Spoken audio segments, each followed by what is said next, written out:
Hello everyone, आप सभी का स्वागत है हमारे चैनल शफक ट्यूटोरियल्स पर। मैं आशा करती हूँ कि आप सब ठीक होंगे और आप सब अपने जीवन में बहुत ही अच्छा कर रहे होंगे। This is your Hindi teacher Khan Madiha. हमने चौथा पार्ट अपना शुरू किया था आदर्श बदला का। उसका 2 पार्ट हम पढ़ चुके हैं। पहले पार्ट में हमने इंट्रोडक्शन पढ़ा, लेखक परिचय, विधा परिचय, कहानी को मैंने शॉर्टली एक्सप्लेन किया था। दूसरे पार्ट में हमने कहानी का पहला हिस्सा पढ़ा कि उस जो कहानी है उसका जो सीन था वो कैसा था। तो सीन कुछ ऐसा था कि रात ढल चुकी थी, सुबह आ गई थी। सुबह की खुशी में जितने भी नेचुरल फूल पौधे ये सब थे, पेड़, ये सारे खुश थे या अपने काम कर रहे थे। फूल झूम रहे थे, पेड़ की जो शाखाएं थी वो तालियां बजा रही थी। ये सारा सीन था। फिर उसमें अचानक से क्या होता है, उस माहौल में जो साधु होते हैं वो एंट्री करते हैं शहर में। अब वो बोलते हैं कि आपको अपना मन खाली नहीं रखना चाहिए, उसे क्या करना चाहिए, हमेशा बिजी रखना चाहिए, क्योंकि जो खाली दिमाग होता है वो शैतान का होता है। तो ऐसा होता है, तो वो खाली अपनी और जो भगवान है उनका नाम लेते लेते अपनी दुनिया में खोए हुए रहते हैं। उनको नहीं पता रहता है कि आसपास क्या हो रहा है, क्या चल रहा है। तो इसी तरीके से वो गाते गाते गाते गाते एक जगह पर पहुंच जाते हैं और वो रहती है आगरा की सीमा। उन्हें नहीं पता होता कि हम कहाँ आ चुके हैं। और अचानक क्या होता है, जो अकबर के जो सिपाही होते हैं वो आकर उन साधुओं को जकड़ लेते हैं और कहाँ पर लेके जाते हैं, अकबर के कोर्ट में। अकबर का जो कोर्ट होता है, दरबार, वहाँ पर लेकर चले जाते हैं। फिर क्या होता है, वहाँ पर अकबर का फैसला सुनाया जाता है। उसका जो रागी होता है अकबर का, वो एक कानून बनाया होता है कि आगरा की सीमा पर कोई गाना नहीं गाएगा और अगर कोई गाया तो उसे फांसी की या मौत की सज़ा दी जाएगी। तो यहाँ पर तो इन लोग गा लेते हैं, इन लोग को पता ही नहीं रहता है कि हम लोग कौन सी जगह पर पहुँचे हैं। तो फिर जो अकबर होता है, जब वो फैसला करता है कि इन्हें क्या किया जाए, सज़ा दी जाए या ना दी जाए, तो एक बच्चा उसमें होता है जो छोटा होता है, मतलब जिसकी उम्र कम होती है। तो उन्हें कहा जाता है कि इन्हें माफ़ कर देना चाहिए क्योंकि ये इसको नहीं पता है और बच्चे की उम्र में आता है तो इसका कोई दोष भी नहीं है। ठीक है, तो यहाँ तक हमने पढ़ा था। चलो आगे देखते हैं। बच्चा रोता हुआ आगरा के बाज़ारों से निकला और जंगलों में जाकर अपनी कुटिया में रोने लगा। वह बार बार पुकारता था, बाबा तू कहाँ है? अब कौन मुझे प्यार करेगा? कौन मुझे कहानियाँ सुनाएगा? लोग आगरा की तारीफ़ करते हैं मगर इसने मुझे तो बर्बाद कर दिया। इसने मेरा बाबा छीन लिया और मुझे अनाथ बनाकर छोड़ दिया। बाबा तू कहाँ है? तू कहा करता था कि संसार में चप्पे चप्पे पर दलदलें हैं और चप्पे चप्पे पर कांटों की झाड़ियाँ हैं। तो यहाँ पर वो अपने पापा को याद कर रहे हैं। जो इसके पापा साधु थे तो वहाँ पर वो फंस चुके हैं। ठीक है, अकबर के जो सिपाही होते हैं वो उन्हें जकड़ लेते हैं। तो उन जकड़ते हैं तो उसमें एक बच्चा मौजूद होता है, जैसे कि मैंने तुम लोग को बताई। तो वो बच्चा क्या होता है, उसका कोई दोष नहीं होता है, मतलब मासूम होता है, तो उसको उन लोग छोड़ देते हैं, बाकी सब लोग उधर ही रहते हैं। तो फिर वो बच्चा रोते रोते एक कुटिया में आता है, एक झोपड़ी में आता है। फिर वहाँ पर वो अपने पापा को याद करते हुए कहता है कि अब मुझे प्यार कौन करेगा, कौन मुझे कहानियाँ सुनाएगा।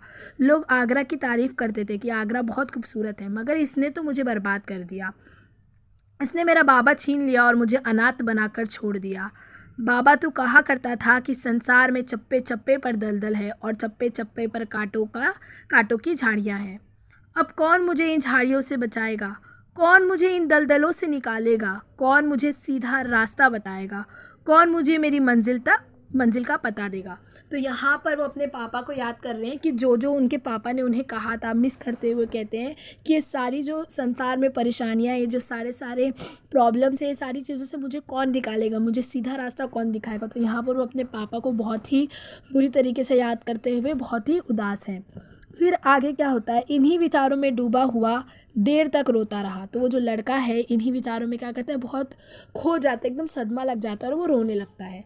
इतने में खड़ाऊ पहने हुए, हाथ में माला लिए हुए, राम नाम का जप करते हुए बाबा हरिदास कुटिया के अंदर आए और बोले, बेटा शांति करो, शांति करो। तो जंगल में रहता ही था, ऑफ कोर्स जंगल में जाके लेटा हुआ था, मतलब एक कुटिया में। तो फिर वो रो रहा था वहाँ पर। तो एक साधु जो हैं वो आते हैं, जिनका नाम होता है बाबा हरिदास। तो खड़ाऊ लोग जो खड़ाऊ पहनते हैं ना, जो गले में होता है माला और हाथ में खड़ाऊ पहने होते हैं, हाथ में एक डंडा होता है, तो वही उनका जो पोस्चर होता है वो बताएंगे क्या क्या लिए होते हैं। तो राम नाम राम राम राम राम कर का मतलब लोग जप करते रहते हैं, बार बार उन्हें बोलते रहते हैं। तो करते हुए एक बाबा आते हैं जिनका नाम होता है हरिदास। तो वो कुटिया के अंदर आ जाते हैं, मतलब जहाँ पर वो लड़का रोते रहता है ना, वहाँ पर आ जाते हैं और बोलते हैं, बेटा शांति करो, शांति करो। तो उसको शांत करते, क्योंकि वो रोते रहता है, तो बोलते शांति करो, शांति करो। फिर उसे बैठाते हैं और वो लड़के का नाम क्या रहता है, बैजू। क्या नाम रहता है वो लड़के का, बैजू। ये वो लड़का रहता है जिसको अकबर छोड़ देता है, बोलते हैं मासूम है, इसका कोई दोष नहीं है। और ये लड़का उसका बेटा रहता है साधु का, जो गाना गाया रहता है। बैजू उठा और हरिदास जी के चरणों से लिपट गया। तो ऑफकोर्स ऐसे मोमेंट में किसी अच्छे इंसान की ज़रूरत रहती है हम सभी को। तो वैसी उसी तरीके से बैजू को भी उसका जो फरिश्ता होता है वो मिल जाता है। वो फरिश्ता होता है बाबा हरिदास। तो उसके चरणों में जाकर लिपट जाता है। वह पिलक पिलक कर रोता था और कहता था, महाराज मेरे साथ अन्याय हुआ है, मुझ पर व्रज गिरा है, मेरा संसार उजड़ गया है, मैं क्या करूँ, मैं क्या करूँ। हरिदास बोले, शांति शांति। तो यहाँ पर जो बैजू है वो उनको अपनी प्रॉब्लम बताता है, क्योंकि उसको पता रहता है कि यही इस प्रॉब्लम का सलूशन देंगे।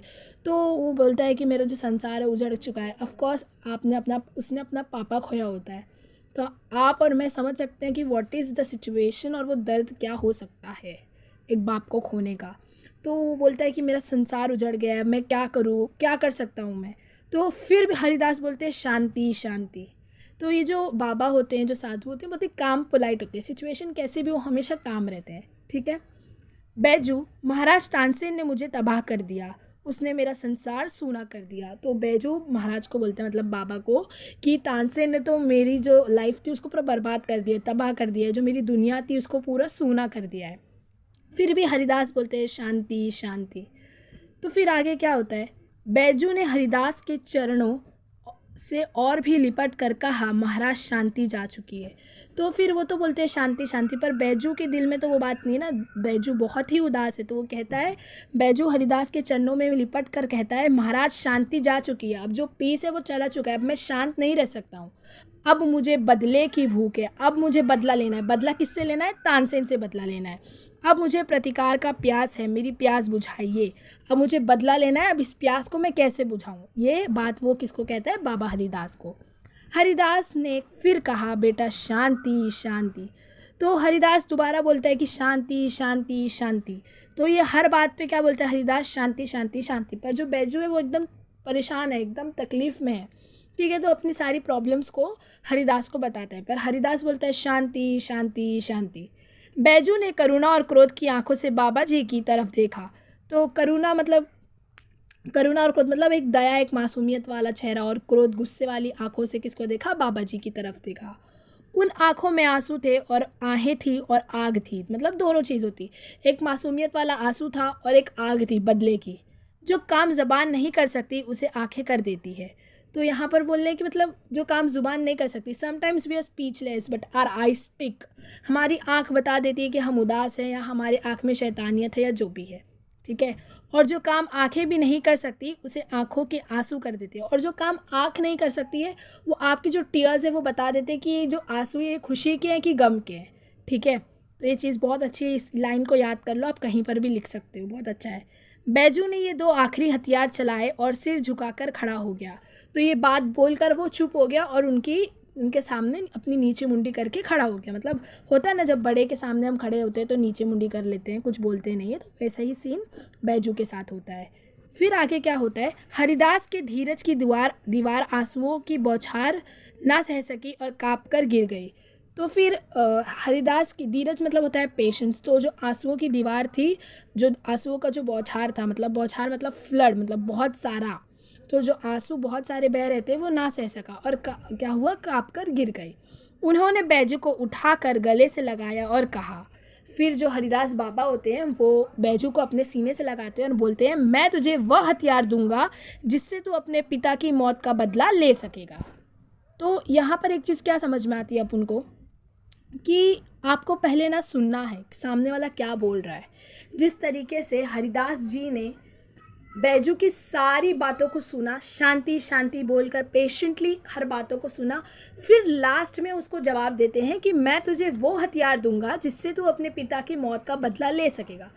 सो बी अ गुड लिसनर। यहाँ से एक और चीज़ हमें समझ में आती है कि जो बड़ी पर्सनालिटी होती है वो पहले बातों को सुनते हैं फिर कुछ बोलते हैं, ठीक है।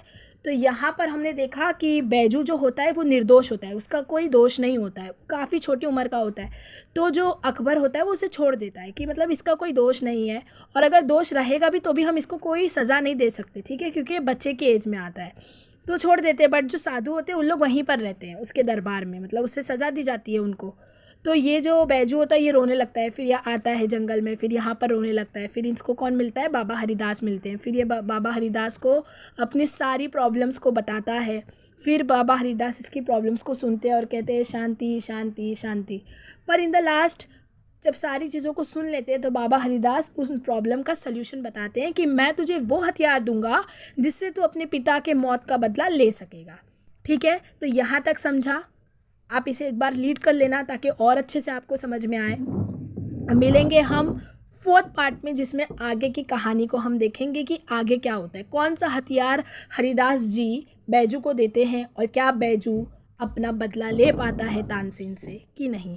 ठीक है, तो अगर आपको यहाँ पर कुछ भी डाउट है, कोई भी वर्ड नहीं समझा है, स्टोरी नहीं समझी है, कुछ भी प्रॉब्लम है रिलेटेड टू पेपर पैटर्न या कोई भी क्वेश्चन पूछना है तो आप नीचे कमेंट कर सकते हैं। Will surely reply you. और अगर आप नए हो तो हमारे चैनल को सब्सक्राइब कर दीजिए और अपने दोस्तों के साथ शेयर कर दीजिए। मिलते हैं नेक्स्ट वीडियो में, तब तक के लिए अपना बहुत ख्याल रखें। Good bye.